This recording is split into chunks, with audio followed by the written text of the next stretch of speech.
It turns out the French-Canadian town Saint-Georges-du-Laurent is actually on American soil. You'll be phasing out a Canadian Mountie unit. Best behavior, boys. Not our idea of a good time either, fellas. Personally, I'd rather fuck a moose. You would need a ladder to do that. Wow. I mean, we've been able to do a lot of what we wanted. I mean, we have a script about Socrates and Plato and gods, Socrates and Plato as college students. That was always one of the first things. I mean, it's based on our kind of go-to sketch when we were a sketch comedy group doing shows down in the village, that we extrapolated out into a feature that, you know, was always really, frankly, the best received script of anything that we'd written. But the logistics of ancient Greece, the Olympics, gods, Mount Olympus, it just wasn't logistically possible. So, you know, that would be, I think that's the kind of thing where if we could get that going, that would bring in a whole nother level of audience, because frankly, it's a very smart script, you know, steeped in Greek mythology, and that to me would be a blast to do. That's certainly the most Python-esque of the things that we've ever written, and would be for us a really cool accomplishment. These films are greenlit by the theatrical arm of all these companies. So, you know, Super Troopers made 20 in the theater and 80 on home video. That's a problem, right? It's got to be flipped. If it's flipped, we'll make that the studio that owns Podfest says, yeah, they'll say we want to make it, and then it'll get made. The problem is, as we found, when you make a film called Beer Fest, people want to drink with you. And it's true everywhere we go.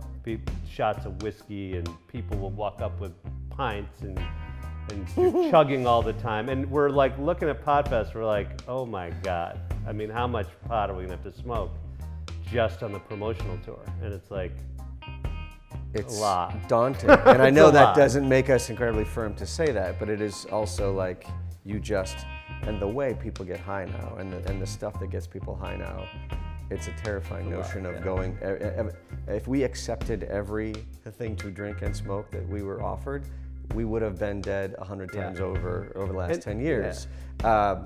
But the funny thing is, like, we realized we'd kind of hit this saturation point where, yes, we couldn't go to a bar without people bringing over shots and drinks and wanting to go get high. And I remember at one point Jay being like, I've learned a trick from Johnny Knoxville, and that he accepts the shot, and you go to do the shot, and when the other person's doing the shot, you just throw it on your shoulder, you throw it into a plant. It's easy, everybody wins, everybody's happy.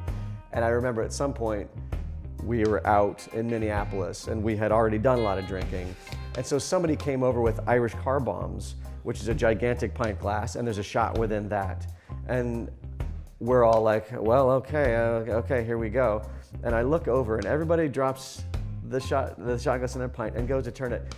And Jay just throws the entire thing over his shoulder, and I watch the pint glass and the shot glass just go careening off into the bar and just smash into a million bits. And I was like, yeah, that slipped. It's not as easily said, it's not as easy as done as said. I felt, you know, I'm not drinking for them. Sure. If they want to ruin my night by filling me with alcohol, fuck it, you know? And you know what's going to happen? We're going to finish Podfest, and then everyone's going to be like, "Where's Coke Fest?" And then we're going to have to do that one. And where's Fuck Fest? Well, then then we'll think about it. But you know.